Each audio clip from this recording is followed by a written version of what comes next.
All right, Nobody's going to do Facebook Live. Facebook Live. Ready to go? Yep. I am ready. 2, 1. All right. Here we are, the Life on Life's Terms podcast, and I'm Tom Robinson. And we are not affiliated with any 12-step programs. My name is Chris Mandeville. We are here at a New Way Recovery Center in Quincy, Mass. on Quincy Ave. Lots of resources down here. And please subscribe to our podcast at Please do. Please support. LOLTERMS.com, or you can search us on iTunes and Google Play. If you need help with anything, you can message us personally or through the group page. Through the Facebook group page, which is Life on Life's Terms podcast. Podcast in capitals. Yep, and we got an event coming up where we're going to do a live podcast from on a Sunday at the Revelations Recoveries Awards ceremony. Yes, that's the 23rd.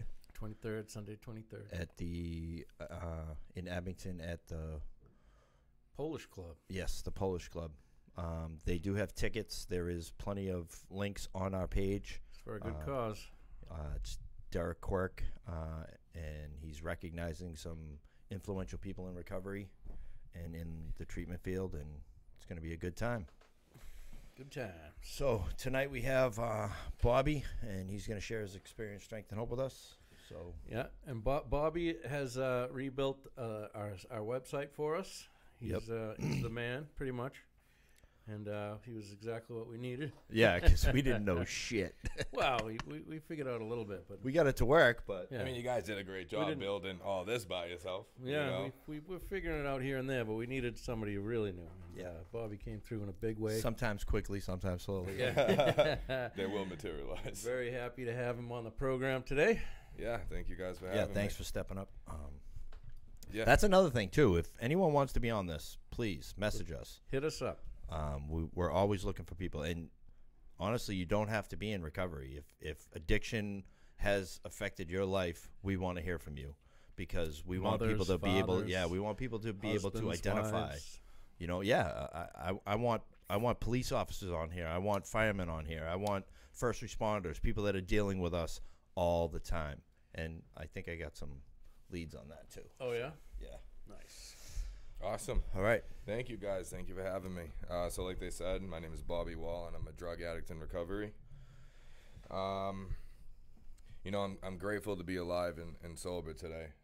For a long time, I didn't think I'd be sitting in front of anybody, telling anybody how I recovered from a hopeless state of mind and body. Right, and that's, some people get thrown off by when they hear someone say recovered. Oh, yeah. Yeah, that's true. Yeah, that's a big sticking and point. what it is, when they say that, they're not being arrogant, they're not being cocky. Not what cured. they're saying is they've recovered from the hopeless state of mind and body. Yeah. Right. And they've fixed the spiritual malady, which we all have, that leads us into our addiction. Yeah, I forget how many times in the AA Big Book it uses the word recovered. 54. Thank you. You were ready. I don't know. I felt like we planned that. Recovering, I think 3 times. Yeah, you know, and it tells us when we're halfway through our amends process. Yeah. You know, so that's the program that I choose to use is Alcoholics Anonymous, and it's done absolute wonders for me. Yes. And it has for a very long time and for millions of people. Yeah, I don't care what anonymous program you use. Right. If you suffer from what I suffer from, and you find that once you start using, you can't stop, and once you make a decision to stop, you can't stay stopped, then try an anonymous program with the 12 steps, because you probably suffer from what I suffer from. Right. You know? And this actually, I have a guest that's going to be coming on. He is associated with Family Restored, and he takes non-addicted people through the 12 steps. Wow. So, yeah, like a celebrate recovery type thing. Yes. Yeah, That's it's a program. It's designed for living. Yes. You know? And, dude, if the world went through the 12 steps, what? That would be insane. What a world we'd live in. Yes. You know? We wouldn't have any of these problems like, yes, I'm rocking Nike and I don't care. Yeah, just do it. Just do it. You know? Just do it, even if it means sacrificing something. Yeah, because it says in the literature, like, alcohol is but a symptom. You know, Yep. so there's an underlying problem that a majority, I believe, of the world has, which is that spiritual malady. that, you know, I'm just a little different than most people. You know, I didn't understand. I used to raise my hand at meetings and say I'm an alcoholic and a drug addict, but I never understood what that meant. Right. You know what I mean? Right. No one ever broke it down. Stupid and dumb. Yeah, nobody. Yeah.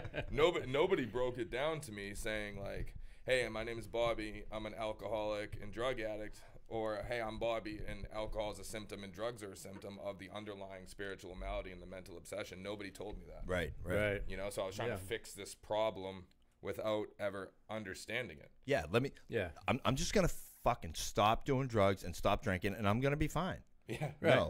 No. That's not how it works for the hopeless variety. No. The real deal. Right. Yeah. Exactly.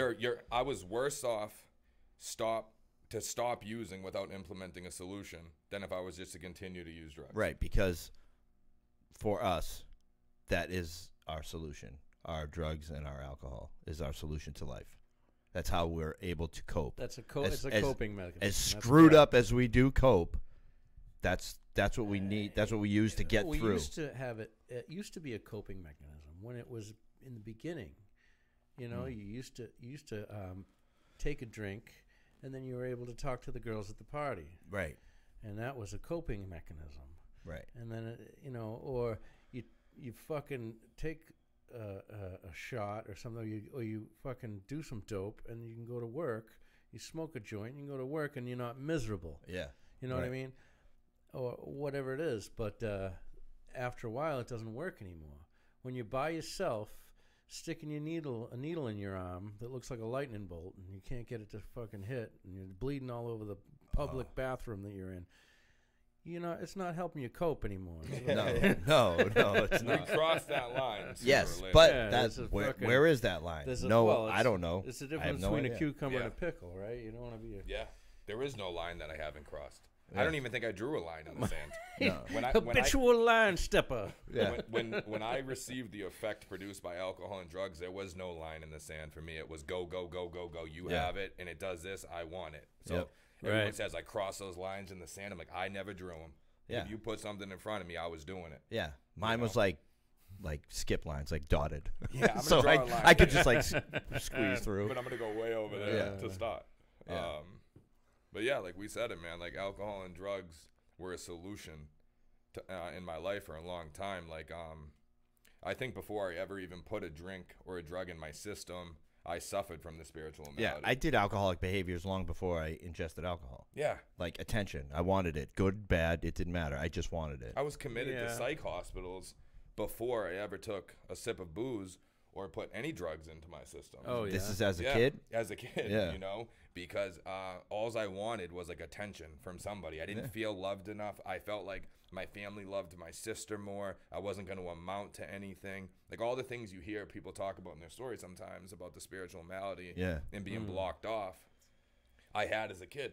So, you know, I was doing false suicide attempts, like pretending to commit suicide or wanting to commit suicide. Then times where I'm like actually taking a bottle full of pills, being like, I don't want to live anymore. And I was committed to Westwood Lodge before I ever put drugs and alcohol in my system. And it, as crazy as it sounds, if you look at the suicide statistics, because suicide awareness was the other day, I think it's between 7 and 12 years old is the highest rate of suicide. Wow. Like between 7 and 12. That's crazy. Oh. Yeah. Never would picture that. Like that's the thing. You know? I did the walk through Boston out of the darkness, where you walk, I forget how many miles, and it's just to bring awareness to suicide.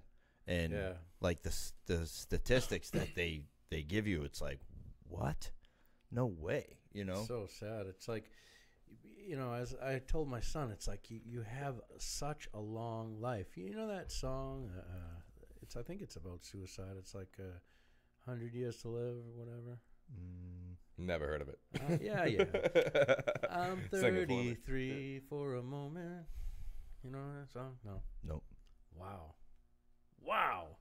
Get out of here. I may have. Oh, you have. You both have. Anyway. Rip off few more. No, I'm not going to do that. Go ahead. Shoot off a couple more. But I mean, the point is, the point is that you have a long life, right? A really long life, and you get like all messed up in fucking high school or whatever, or in junior high, and you end it. But so insane. But in that moment, because I've been there. Yeah. I've been there, sober. In that moment, you know, like we get baffled by celebrities that do it all the time, like Robin Williams. Yeah. You know, well, there's countless people, but right. in that moment, that's the only solution that you can come. You're so caught up, you know, and it wasn't that long ago. You know what I mean? That stuff can enter your mind, you know, and then for me, something usually happens to snap me out of it. Yeah, you know. Well, I mean, you just think about the how many things and experiences there are in the world. Yeah, and how little of it actually even us as adults have seen. Right.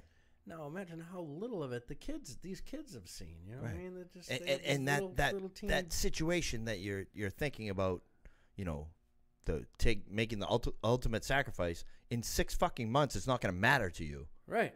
But right. in that moment, you know, for me, like being an alcoholic and a drug addict, like it's like I don't know, I'm just blinders are on, you know what I mean, and that's what's in front of me. It's all emotional. Yeah, it's all and that's what it is. Like, dude, emotional pain can be way worse than physical. I'd rather take an ass beating any day. Yeah. Hit me with a fucking bat, but don't hurt my feelings. Yeah, I'd rather take an ass beating any day than have somebody rip me apart with their tongue. Yeah, you know, something that I care about. Yep.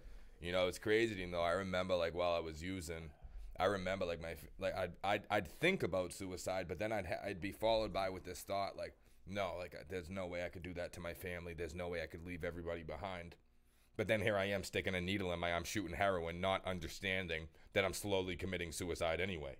Right. You know what I mean? I'm looking at suicide as like the ultimate thing, but I'm doing it as I'm getting high every day too. Right. You know? Yep. Yeah, it's crazy. Yeah. It's crazy the delusion that we live in. So you were having these thoughts before you even started using. Yeah. Yeah. I mean, it doesn't, like, I always tell people, it doesn't matter whether you were born with this, you believe you were born with it, or whatever the case is. Like, if you got it, you got it. There's no need to figure it out how you got it. I believe that I was born with it. Yeah. You know, just a spiritually broken kid. You know, like, most kids you don't hear about being institutionalized before the age of 13 for like wanting to commit suicide because you don't feel loved. Right. My family loved me. You know what I mean? They did the best that they could. But that restless, irritable, and discontent feeling inside me that they talk about in the book was alive and on fire inside me. And but all that stuff was a delusion in your mind too. Oh yeah. It was like none of it was true. You know your parents were loving you and taking care of you, but it's all perception. Oh it's yeah. all in how you look at the situation. I was playing the victim without even understanding that I was playing the victim at that time. Oh right. yeah. Without even knowing what the victim was. And but I carried that throughout my entire life. Yeah, fucking wore that shit like a sheet coat of armor. Like, I'm the fucking victim here, mother. Yeah. They say that's one of the most stressful things you can do is to think the whole world's against you all the time. Yeah. I didn't want to feel that way. It's like you're always expecting the thing to happen that's bad. Like, oh, I knew it was going to happen. Yep. And that's supposedly one of the most stressful things. Yeah, like Glum from Gulliver's Travels. Right, Go back, you'll never make it. You're doomed. We'll never make it. Yeah, like, and so like, I don't know. I just try to. It's tough, man. I try and hang and talk with positive people because, dude, the negativity, I can get sucked into it in a second. Oh yeah, in a second. Yeah, we're still drug addicts and alcoholics. Yeah, it doesn't go away. If I don't wake up and practice the spiritual tools that I've learned, I'm still untreated until I get down and do the few simple things that I need to do. I could easily go out and get high.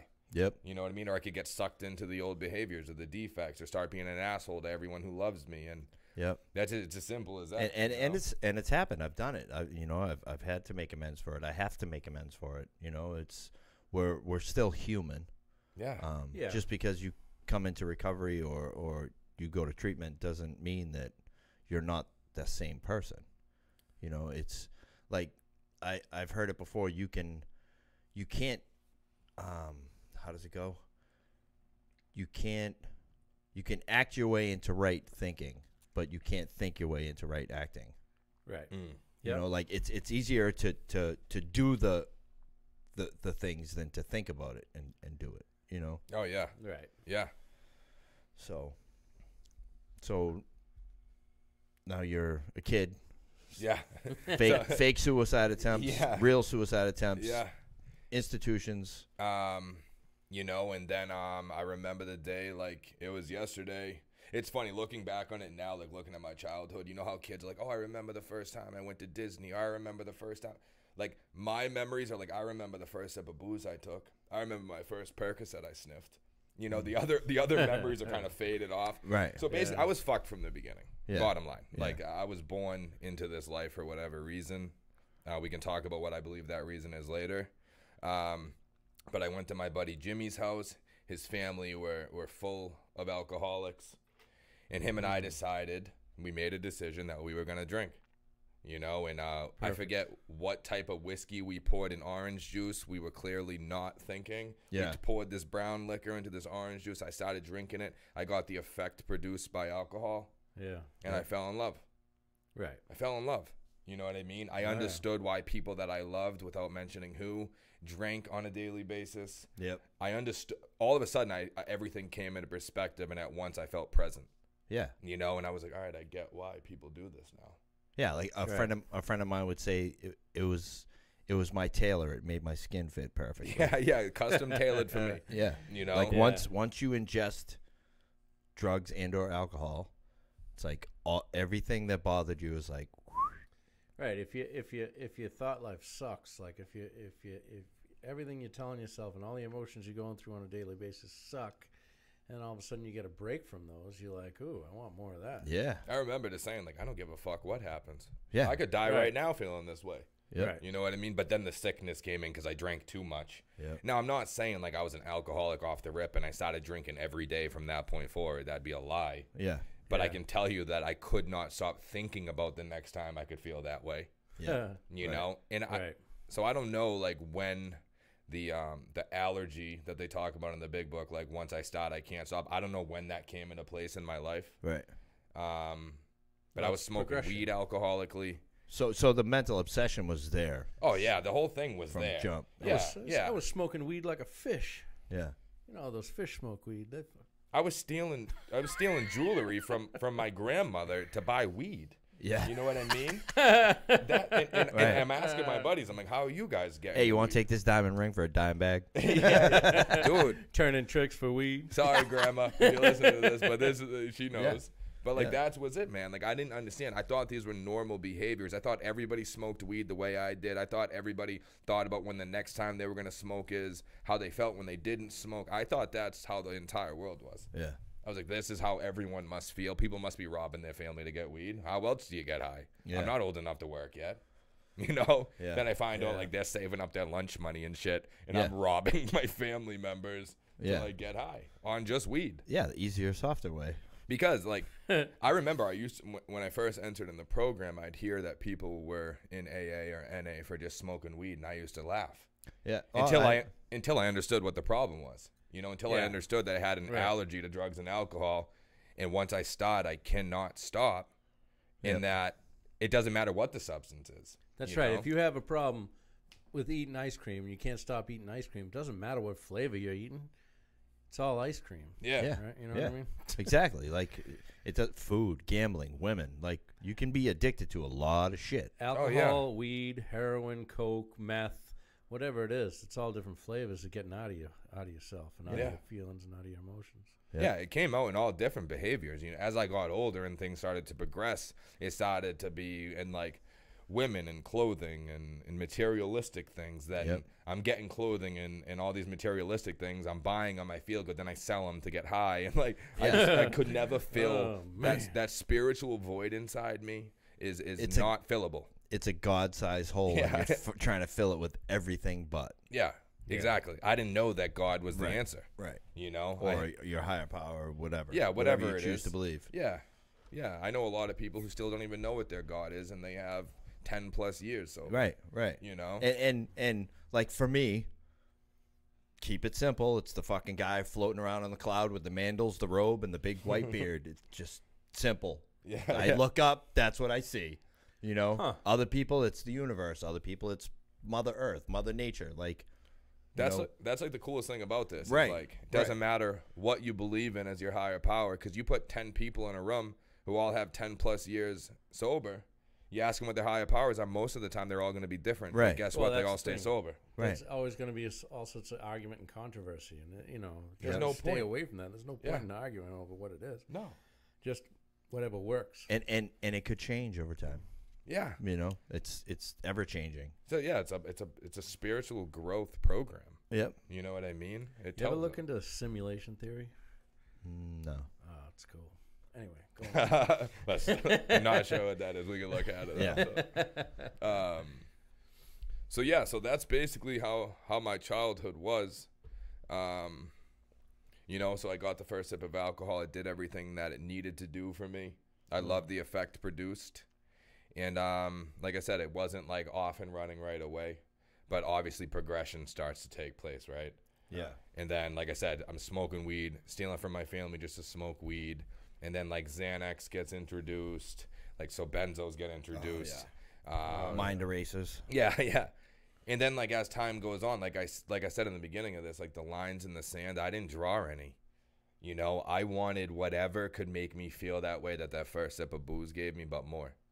So, like, anything I saw people doing that I knew was getting them outside of themselves, I was all for it. I wanted whatever you had. Yeah, and the and lines like, were there. You just didn't even pay any attention to them. You know, I like, didn't draw them. like Somebody else did. Yeah. So we realize that this is a disease of progression. Yeah.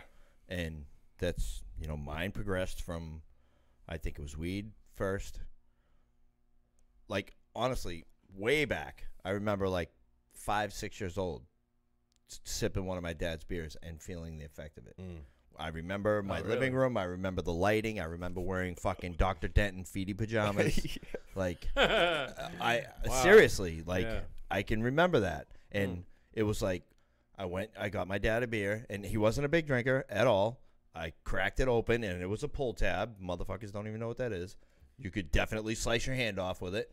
Pulled it off, sipped it, and was like chugging it. And Dad grabbed it, but I remember not long after that feeling. And then here we are 7, 8 years later, and then I, you know, go downstairs to my buddy's basement, and we skip school. And he's like, hey, you want to smoke some weed? And I'm like, okay. And we smoked weed, learned how to play chess, and listen to Pink Floyd The Wall on a reel-to-reel. On a reel-to-reel. On a reel-to-reel, like a tape that you had to thread through the machine and put it on the other reel. You are old. And no, but it was. I've never seen. And then I used to and own then one. every time we skipped school, we smoked weed.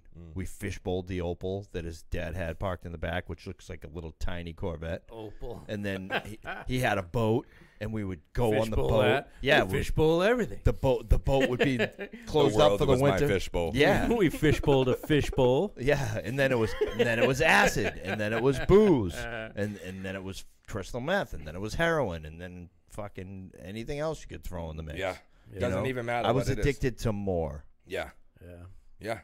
That's know? all it is, man. Like, it didn't, like, there was no stopping for me, you know? So, like I said, it went weed, then it went to benzos, and then I was doing everything. Like, I was Section 35 before on triple C's, believe it or not. Like, you know triple C's, like the cold and cough pills? Oh, yeah.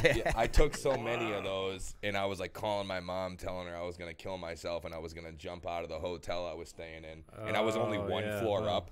So I got The motel. Yeah, she was like, You would have landed in the shrub She and was been like, fine. you can jump. That's okay. Like, you're going to be okay whether you jump or not. He jumps and, like, he falls and the ground's right there. Like, I mean, at this point in time, like, I was doing some Xanax and stuff too, but Yeah. mostly it was like just alcoholically smoking and drinking, Xanax, and then triple C's for whatever reason. My buddy's like, hey, just steal a bunch of these, eat what them is it, all. chlorocidin or something? Yeah, you hallucinate wicked bad. Oh, I yeah, thought robo-tripping. I thought I was really high up. If I jumped, I thought for sure I was done. Yeah. And my mom was like, you were like right there. I could have probably grabbed your foot. You know, and so she has me go down to the gas station. This was in Plymouth. She's like, hey, come meet me down at the gas station. I'll get you a pack of cigarettes. And I go down there. I remember the look on my mom's face. She was like, I'm so sorry. I'm like, for what? And then, woo, gets surrounded by cops. So she was already at the courthouse prior to all this because I was already running like out of my mind on this stuff. Yep. And gets me Section 35. And believe it or not, Bridgewater was my first ever detox. Right? Never went to the old place, or the new place. Bridgewater. So yeah. Well, is there a new one, Bridgewater? The Bridgewater I went to was inside the state prison. That's where I was. Yeah, that's where I was. Yeah. So you had one area, and then you had the Wild Wild West across the street. Yeah. So you went in like the Bat Cave. They took all your shit, put it in a brown paper bag, put it on a shelf, and they sent you upstairs to where the bubble is. With Bravo, Delta. Yeah. Right. No, he was in the boot camp part. Yes. Yeah. There was an older part. Oh, I've never seen that. Yeah, the building you were in went like that, like a plus. That like the rooms went out that way, and then and there was bunks. Yes. And then there was a fence on the yard. That was the one after I was in there. Right. Yeah, the other side of the fence was a state prison. I went to both. I was inside that when September 11th happened. Oh, okay. Oh, no so kidding. Everybody remembers where they were. That's where I was. Inside Bridgewater. Oh man. Yeah. And first section. Do you want jail or detox? Detox. Okay, you're going to Bridgewater. Yeah. Inside state prison. Section 35, myself, out of Quincy Court. Had no idea what it was. Section 35, long before it was a thing. And, swore up and down I wasn't going to use and got out 6 hours later, fucking high. Yeah. My mom had no idea where she was sending me. I guess at this time they had all these pictures and stuff online for what Bridgewater was. Oh, yeah. And it wasn't. No. So I remember calling her crying. Yeah. Being like, what did you do to me? I hate you. She was like, it looks like a really nice place. I was like, I'm in prison. Like, I'm basically, the state prison is feed me.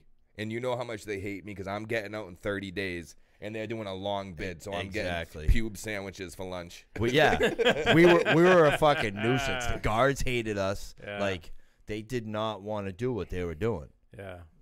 It sucked. When I was in there the first night, I was in the boot camp one, and I was talking to this huge dude, and he was bugging out. He was all anxiety-ridden and stuff, right? And so whatever. And he was next to me, on the bunk next door to me. And went to sleep, woke up 2 a.m. He's squaring off with this older, like, 50s Spanish dude. And the dude could barely stand up. And this dude was huge, and he connected with him. And, like, it went down, and the guy got on top of him and started, wham, wham. And I jumped out of it. I'm like, whoa, stop. Right? And then, so the guy gets back in his bunk, and the Spanish guy gets up after like 5 minutes. He's like, oh shit, and he's bleeding all over the place, and all the lights come on. And because I was next to his bunk, they put me in solitary with naked with the camera checking all your knuckles. Yeah. Brutal. It's like, this is no way to live. That's not where I want to be. I remember when the lights would go off at Bridgewater, all you would hear is 2 little feet. Like feet hitting the ground and then running and then boom, boom, boom, boom, boom. People would just be fighting in the dark all night, every night. Yeah. Out of control. I seen a bunch of guys go in the bathroom. They were going to rob some kid for like $140 pair of sneakers. I'm like, you're doing fucking 30 days and you want to catch a fucking life sentence? Bid, yeah. Like, really? You're going to stab someone with a pen over a fucking pair of sneakers on a 30-day bid? You're an idiot. It was an eye-opening experience. Yes, absolutely. For me, but let me tell you this, like, obviously a lot of other things led up to that event, many blackouts, a lot of stupid shit. Yeah. To be honest, I don't really remember all of it, but that was my first place to get clean. So every detox after that was cush. Yeah. You know what I mean? Yeah, I'm going to all these other places. I'm like, wow, this really isn't that bad, Right. But I can tell you what happened here. So it's a disease of progression. I always have had a fear. I have millions of fears. It tells us so in the literature. But like, I've always had a fear of like being exposed, of like, or what other people thought about me. So everyone in Bridgewater is there for shooting heroin. Yeah. Right. Yeah. So people ask me what I'm there for, and I'm like, shooting heroin. You know, because like I'm afraid to be different. I'm afraid to be exposed. I'm afraid of everything. You want to fit in. I want to fit in. You were doing cough medicine. I was doing cough medicine and some benzos and like a perk 5, you know, and like drinking and whatnot. Yeah. Yeah. But like I tell everyone I'm an IV heroin, and they're like, "Well, where are your track marks?" I'm like, "They're on my." Don't even worry about where they are. It's none of your business. You know what I mean? And so what happens is, as I'm in there, some of the kids who I actually like became friends with,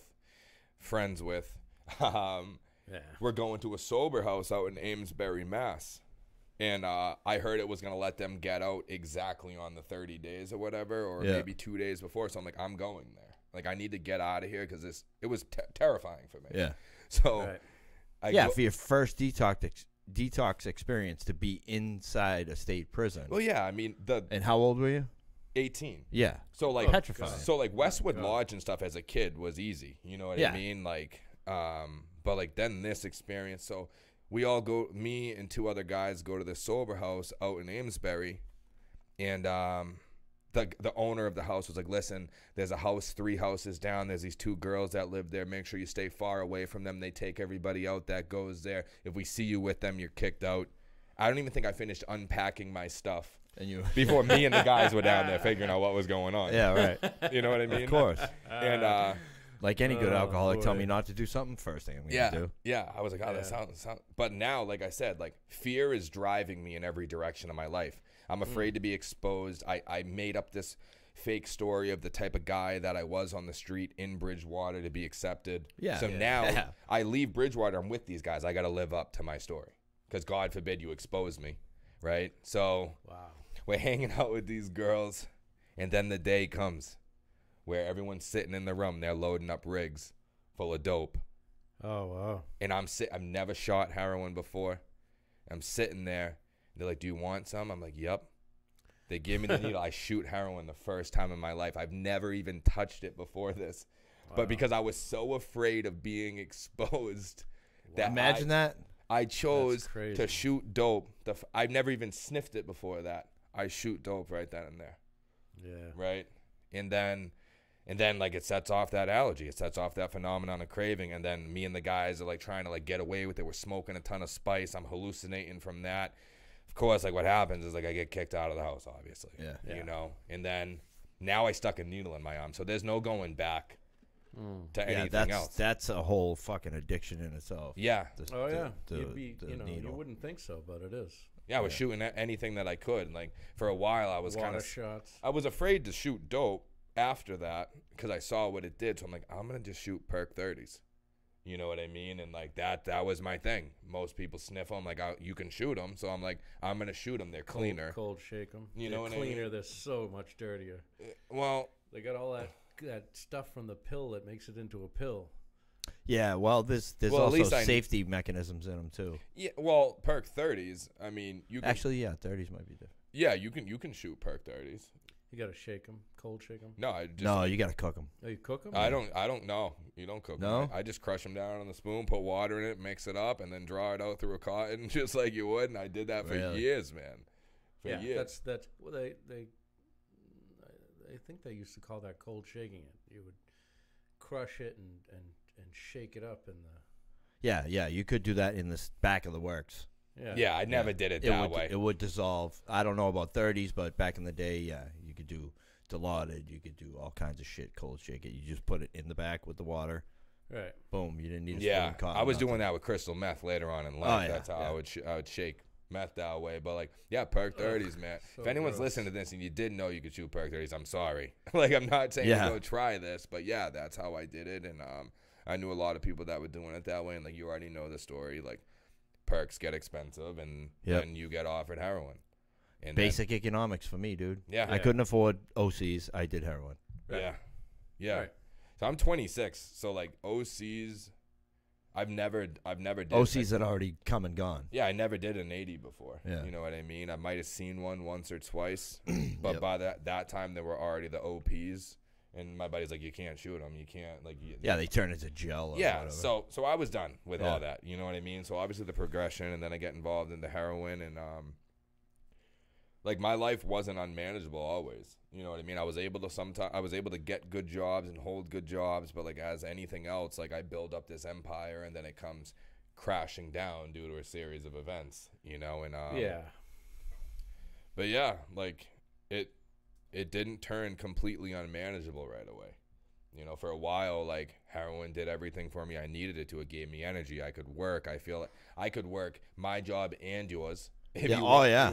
I was an animal. Yeah. You know, when it was heroin. You Yeah, know? we had our friend on, and she did OCs, and like she would do an OC and it would give her energy, and so she would do an OC and clean the house, and she'd call it an OxyClean, and then they come out with OxyClean. Yeah. Yeah, but like it did everything that it needed to do for me, you know? Like obviously I wasn't able to live a good life forever on it. You know what I mean? Yeah, you can, you know, if you're an addict, you can manage for an amount of time. In shorter periods Yes. of time. Oh, as life Just goes on, keeps getting shorter. your runs turn into walks, you know? Like I don't go no, on like runs anymore. like maybe a step. Yeah, you know, like damn. I got one night out of that. I'm already Dude, fucking in treatment. My last runs out there, they were like sporadic, but like a week at a time into detox, leaving detox AMA, getting high for a week or 3 days, going into detox. Jumping out of vans. Yeah. That's a real story. And but yeah. So like this as you know, like this isn't my first time through the 12 steps. I put together almost 2 years. The first go around through the 12 steps, had an amazing experience through Brady's place. But I lost touch of the daily reprieve part. Yeah, you stop doing what you do, you no longer get those results. Yeah, those it's very simple. You stop going to the gym, your muscles shrink. Yeah. You stop doing the work, your spirituality shrinks. Yeah. Right. Non-existent. Yeah. You know. It's not rocket science. No, but what happened is, well, like I made everything else more important. All the gifts that God and sobriety gave me back became greater than God. Yeah. And then I slowly started to push that away. I pushed spirituality away. I'm no longer increasing any spiritual life. I'm detached from the program. Self-will run riot. Yeah, and then I don't even remember what step 1 means. Right. You know what I mean? And then before you know it, I fall into this delusion that I can drink like a normal person. It says in the book, the great obsession is that one day I can drink like a normal person. And I was hit with that because it says if I'm not working on my spiritual being, I can get hit with the obsession. Yep. And if you're not growing, you're going. Yeah, my boss handed me he tried to hand me a beer every Friday before that, but I was spiritually fit to for the most part, so I was easily able to say no. Then that Friday came where I was like restless, irritable, discontent, no longer working any program, detached, handed me a beer and I just drank it. Right. You know, all the time that I just earned. I mean, I've had countless detox attempts trying to get sober. I can't even tell you how many. You know, I've been to Oregon, Las Vegas, New Hampshire, Rhode Island, like everywhere trying to get sober. Travel the country going to detox. I did. I used my Blue Cross man. as like a vacation. You know what I mean? I'm like, where am I going to go on vacation right now? All right, Oregon to detox. Yeah. You know? Passages, Malibu. It was, but I was honestly, like, I made sincere decisions to stop. Right. Yeah, I'm sure that when you were making these choices, like you wanted to not do what you were doing. Oh yeah, I meant it with everything in me. I'm gonna get sober and stay sober. And then like this is like I give this an example when I speak at commitments of like how the allergy is. Like once I start, I can't stop. So like I go out to Oregon. My son's already born. Like all this stuff's going on in my life. I go out to Oregon. I'm supposed to be there for 30 days, right? Halfway through so I make a sincere desire to stop. I go to Oregon. Couple days into it, I get hit with the obsession that I can drink. And at the bottom of the hill, there's a little liquor store and like a convenience store. So I'm like, I'm gonna sneak out of the window. I'm gonna run to the bottom of the hill and I'm gonna get one nip. I'm gonna steal the nip and I'm gonna drink this one nip, and no one's gonna know. And then go back into detox. So that all worked, right? So I somehow made it. Brilliant. I made it down to the store. I grabbed the nip. I drank the nip. I went back into treatment. And then I didn't even come home for like, I think it was like a year or more. You know what I mean? I'm supposed to be coming home in 30 days, but then now all of a sudden I'm shooting crystal meth. I'm doing all this crazy shit out in Oregon. Okay. I met, like, you're a fucking street kid, basically. Yeah, right? yeah. But like that's like once I start, like, I will make the supreme sacrifice, you know, than rather fight because it sets off that allergy inside of me. Like I can't stop. I can't go home now. There's more stuff to be done. Yeah, that power of choice is gone, and it was gone long before you got to fucking Oregon. Yeah, I mean it. Yeah, well, I went to Las Vegas first. And then Oregon. It doesn't matter. The city of sin to get sober. To get sober. Worst decision of my life, man. I went there. You can go in and fucking hold a quarter in your hand in front of a slot and get free booze. Yeah. Like, you know what I mean? Like, yeah, I'm playing. Sure. In their treatment center, they allowed you to leave. You could AMA up to 3 times before they kicked you out. Right? Wow. And I used them like 3 days in rapid succession. You know, like I'd leave.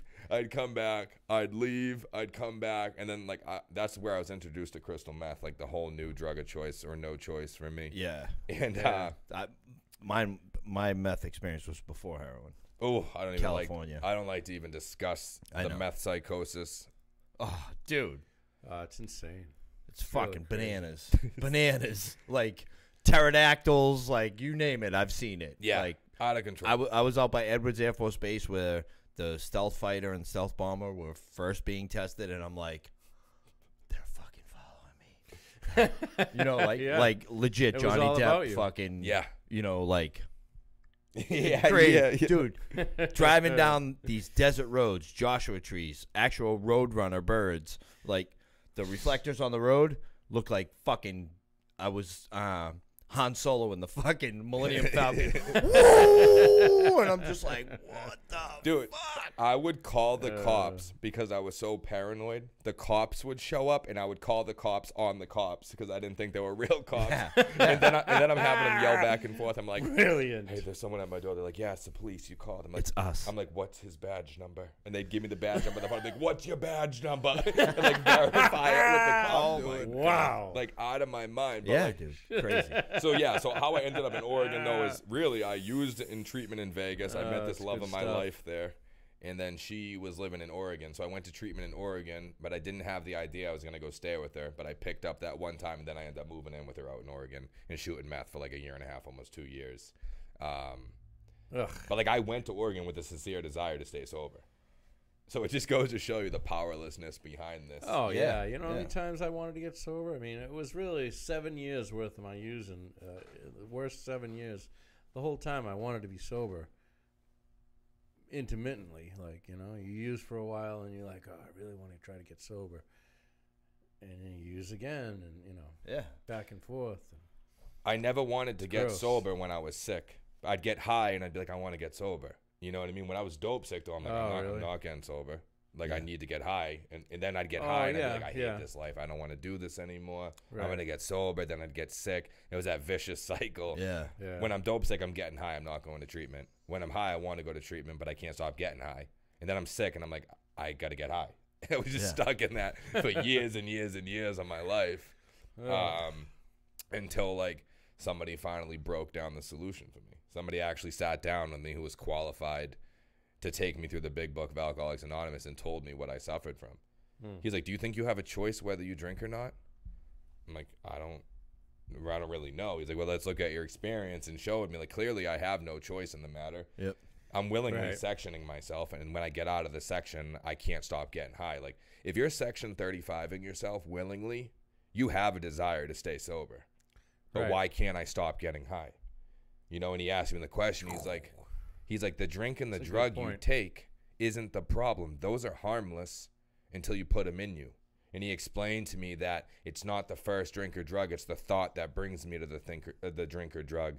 That's the main problem. He explained how it centers in my mind, but it comes from the spiritual malady. So he hit me with all this bad news at first. That like he's like, so like once you start using, you can't stop.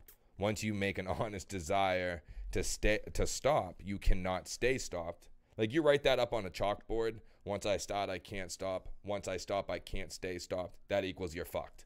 You know what I mean? Like, it's just that circle that they talk about in the disease model. Right. And but then he let me know like there was a solution to it, and he was sitting right across from me. He qualified himself. I knew the type of drug addict he was. And I was like, all right, this guy has something I want. Yeah. You know what I mean? And that's when he like introduced me to the big book of Alcoholics Anonymous and the 12 steps. You know, and like I said, my first go around through it, I almost made it to 2 years. I picked up maybe a week or so prior to my 2 years. Now I've been back around for about 7 months, and have had a total different experience with the work. Oh yeah, Like a better experience. Yeah, honest and thorough this time. Yeah, I went to Green Mountain up in New Hampshire. Like you were saying earlier, like jumping out of the van. I jumped out of the van twice before I made it to Green Mountain. Green Mountain's a treatment facility. Yeah, and it was one of the best decisions I've ever Also made. a man. great coffee. Yeah. I thought that's where I was going. I know. What the? I gotta fucking. What am I picking? Coffee beans? I've been to the Salvation Army where they make you work. I'm like, what am I gonna be fucking brewing coffee all day? Like, what am I gonna be doing at Green Mountain? I find that coffee has a lot to do with recovery. I'm gonna roast. I'm gonna roast coffee beans all day. And that's gonna keep me sober. Yeah. I'm telling you that since I've been sober, drink a lot of coffee. Yeah. I drink a lot of energy, anything. And then when you come into AA and you're making the coffee, coffee has a lot to do with being sober. I don't know. Yeah. You know what I mean? The grounds, you throw away the grounds, you redo the pot. The coffee person's very important. Yeah. Oh, absolutely. Very important. If you make shitty coffee, you're not going to be a coffee person anymore. Yeah. But yeah, man, it was the best experience. Like when I went out after my 2 years, or almost the 2 years, it's the first time ever I started to experience like severe overdoses. Like there was I overdosed about 15 times in 3 months. I was stabbed. Wow. I was stabbed twice. My head was caved in with a crowbar. Wow. I was just running amok. Like it's progressive, like it tells you. So that almost 2 years of sobriety, that allergy inside of me, where they say it's progressive. When I started using it, was like off and running. It's harder than I've ever been. It's like letting that person out, and there's nothing you can. You're not that person. You're letting that person out, and they're in control now. It's like fucking David Banner in the Hulk. Like, That's right. Yeah, Exactly. he can't. Once he's Hulk, he can't fucking change back. Like Dr. like Jekyll and Mr. I say it all the time. Addiction and substance abuse it's like having sex with a gorilla. It ain't over till the fucking gorilla says Yeah. That's it. Right. Like Yeah. either that or something else stops you. Handcuffs. God showed up in my life and to stop me. Yeah. Me too. Me too. I remember I was in Framingham. The cops were called on me because I'm a psycho at this point. I'm saying I'm going to kill myself, all this crazy. I'm like out of my mind. Yep. And I'm sitting, and then the Framingham Police Department surrounds me. And I had no choice. I knew I needed help, and I knew I needed to be physically removed. Yeah. And they sectioned me. They section 12'd me, where I went to this psych hospital. Section 12. Yeah. 12's That's mental, 35's Yeah, it wasn't a addiction. 35. Okay. My family had nothing to do with this one. But they knew. They were like, this kid's overdosed 15 times in 3 months. Look at him. He has bandages on his head. He was like, this kid's going to die. Yeah. And they were right, man. And When I got arrested the last time, I was so dishonest and couldn't be honest. The cop says to me, "Do you have any needles? If you tell me you have a needle, I'll find it. I won't charge you with it, and we'll just let it go." I said, "Nope, no needles." Wouldn't you know, he found it. You know what I mean? Yeah. He's like, "All right, I'm charging you with it. You could have told me." yeah, I get that. Ugh, so stupid. I'm already cuffed and in the back of the car. You know what I mean? I'm getting arrested. Why can't I just tell him, it's in, watch out for it, Yeah. So so God intervened in my life again that day. God does for me what I can't do for myself. He showed up. I got put in that hospital. I was physically removed from drugs and alcohol, and I had a sincere, honest desire to stay stopped. I got afforded an opportunity to go to Green Mountain. Like, I had to get sober in the middle of nowhere. I had to be getting sober on this random mountain in Effingham, New Hampshire. It was an actual mountain. Yeah, it's in Effingham, New Hampshire. Like, you tell people where, they're like, I have never heard. Effingham. Like fucking ham? Fuckingham. Fuckingham. I'm getting sober in fucking Effingham. But I had to. They told me if I AMA'd, like the nearest bus stop was like 10 miles away. You know what I mean? People would AMA and they would come back 2 days later, like walking back. Like, because they fucking got lost and was like, oh my God. Where the hell am I? Yeah, so I needed it, man. Like, I needed it. Like, God intervened in my life again. Thank God. and I had like a profound experience with the work again. And I had like a more of a first step experience this time. They take you through the 12 steps at a rapid pace there too, you know. So my first day getting there, you start Little Big Book, and they take you through, but you start on Monday. On Friday, you're taking your third step. So in a week, you're already on your third step, then you're writing every day. You know what I mean? Writing an honest, thorough fourth step to figure out like what's truly blocking me from God, and how to like start to build this relationship with God, because that's what's required for me to stay sober. Yeah. So like I finished my fourth step there. I came back home to Quincy, did 5, 6, and 7. Like I just haven't let off the gas, man. You know what I mean? So like sponsoring other guys now again. I try to stay active in the community. My daily morning rituals and nightly rituals have most of the time stayed the same. I can tell you that I haven't missed a day of waking up and hitting my knees and praying, or going to bed and hitting my knees and praying. Right. But the other things, like waking up and meditating, it can be worked on. It can be improved. Yeah, absolutely. Yeah. It's just improvement, you know. And, and it's a practice. Yeah. It's a practice. It's Yeah. something that you have to do continuously. Yeah. And like now I'm just chasing the spiritual side of this, you know, like I'm trying all different things. Like I'm going to be getting back involved with like missional community at church. But I'm also like going like the Buddhist route and checking out like Buddhist temples. Like it says like enlarge your spiritual life. I don't know what works for me. I've never been spiritual. It's actually, I've always wanted to check that one out on over off of Water Street. Oh, I know. Yeah. Like you see legit monks walking around, and it's open to the public on Saturdays for meditation. Yeah, there's one in Raynham too. And it's crazy. Like these dudes are just wearing these orange robes, and they're walking around with their heads shaved, and they're smiling like motherfuckers all the time. Yeah. You know, I just this time, like the most important thing that stuck out to me was, if I fail to enlarge my spiritual life, I'm doomed for failure. Yeah. Yes. So after this last debacle out there of getting high and dying a ton of times, like I really am chasing it this time. I'm not like letting off the gas this time. So people are giving me suggestions of things to try to. It doesn't matter what I do. Like it says I just need to enlarge it. It's a practice, like you said. There's so many different things that you can do. Like, yeah, and I'm trying them all. I don't know what works, so I'm gonna try them all. I can't help but think, like, because like when I was out there getting high, the drugs weren't what they are today. So it was very rare that you've seen someone overdose. But like we were speaking before, if someone did overdose, you were carrying them the fuck out of the house, you were running their pockets, and you were fucking ditching them. Yeah, you know. Unfortunately, in 7 years of doing heroin, I saw 2 people overdose in 7 years. You know, and that's exactly what happened. They picked him up. Like, dude, a kid. I had DCF in my life. Fucking kid had been eating beans, benzos for like 2 days. Never said anything. I got him, I think, 2 bags of dope. He shoots it, goes out instantly in my kitchen. I pick him up. I throw him over my shoulder. I bring him downstairs. Before that, his girlfriend grabs my phone and goes to call 911. I was like, not from this fucking house. And I fucking ripped the phone out of the wall. Like, and this is a friend of mine.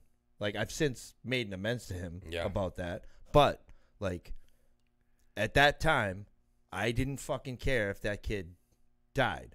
I just didn't want DCF taking my kid. Yeah. Well, that's I had a you know, experience in Seattle when I lived in Seattle. Dude was on Klonopins, and he went out in my apartment. I was like, "You gotta go." I grabbed him, but I was carrying him. He's trying to get away from me. Fucking shook me for a minute and slammed his head off a car. He's bleeding all over the place. I dragged him to a convenience store. I sat him in front of the convenience store. I said, "Stay right here. I'm gonna buy you a cup of coffee." I went inside. I bought him a cup of coffee. I gave him the cup of coffee, and then I had the clerk call the paramedics. And I went outside. He had spilled the coffee all over himself. But I heard the ambulance coming around the corner, and I just ran. Yeah. It's like, all right, well, good enough. I don't want to get involved with the police or anything, but but I'm going to take care of them. Just know this today. If you're out there, if you're active, if someone overdoses, we have the Good Samaritan law. Yeah. You're not going to get in trouble. It protects you. Mm-hmm. If you do something to help someone and save their life, honestly, as long as you ain't got a warrant, you're good. I don't even think can they even check you for warrants? I don't know. That's something that I recommend looking up. I don't think that they can, but Like, I have no idea how I lived through this last relapse. Yeah. Man. There was people leaving me in hotel rooms, and like when I get high, I get hotel rooms in other people's names because I know my family's looking for me. Yeah. So I'm like, I can't. I'll pay for it, but you got to put it in your name. Right, so I'm overdosing in hotel rooms. Everyone's leaving me there. My mom's calling all the hotels in Revere and the surrounding areas because she knows something's wrong, asking for Bobby Wall, and there's no Bobby Wall. Right. Yeah. So now my mom's like thinking, how can I figure this out? Yeah. So she's calling my friends, who was Bobby with? Gets this list of people I'm with, calls these hotels, and like, hey, can you check the room? Check for this person that's rented a room. This person. Finally, she gets it of the person's name that it was rented in. She's like, you need to go there. My son's dead. And she sends the lady to the room. She opens up the door, and I'm overdosed, face down. All my shit's gone. Yeah. Wow. You know what I mean? Like, that is amazing. And like that mother's intuition, women's intuition. That like, is you know. Yeah. You know. Like, I believe in that shit. You were meant to stay around. Yeah, I believe in meant to stay. And I can't help but think, like, all those overdoses, like, what does that do to the human brain? All those times that oxygen has been cut off. Makes you really smart. Yeah. Well, you know, like it must take some time because, you know, I just started therapy again this week. And Nice. It's fucking great, by the way. And my therapist, he's a fucking rock star. He's like 54. He's got a big neck tattoo. He's badass, right? But this dude knows more about the fucking human brain than anyone I've ever fucking met in my life. Oh, and he like the reason why you do I'm like, what? Like, dude, like, he's like, some people think the whole science and spirituality thing don't go together. He's like, and he just like Goes threw it out very well. Yeah, he goes, Yeah. there are a lot of scientists out there that believe in spirituality. He goes, Oh, religion, another fucking story. Right. You know, but it was just the shit that he was telling me how we can. He was like, all right, all the shit that happens to us is primal. It's been ingrained in us for generations and generations. He's like, there's three things: eat, kill, fuck. Those are our basic instincts. We have to eat to survive. If we have to kill something to eat, we're going to do it. And we have to make babies. That's it. That's basic. But when you take drugs or heroin and you start doing that all the time versus eating, that becomes your primal instinct. Now your brain is trained to go after that fucking drug like it's food. Yeah. And so I he's see like, that. but the good news is you can retrain it. Neuroplasticity and this and that. Yeah, And I'm yeah. like, okay. Yep. All true You know? stuff. it's Good cool stuff. how he says like that they believe in spirituality though, Yeah. because like that's what can produce a psychic change, you know. Oh, yeah. So yeah, it's cool. Even in the big book it says like they say we're not really sure what to do with you. We have seen some vital spiritual experiences Yeah. cure people of your type though. Yeah. Right. You know? Like how Doctor's opinion. how one of the Yeah. co-founders ended up with Carl Jung, the only psychologist that believe in spirituality. Yeah. Yeah. You know, like it's fucking it's People crazy. still follow his advice. too, Oh yeah, you know? dude. His quotes are like fucking fire. All of them. I'm like, oh, that one's great. Post. You know what I mean? Awesome. All right. Well, we're just coming up on an hour here. Yeah, dude. That was. I want to wrap it up, Bobby. Anything to add to your story or finish it up? Or? I mean, really, like, we didn't get into too much of the solution. Yeah.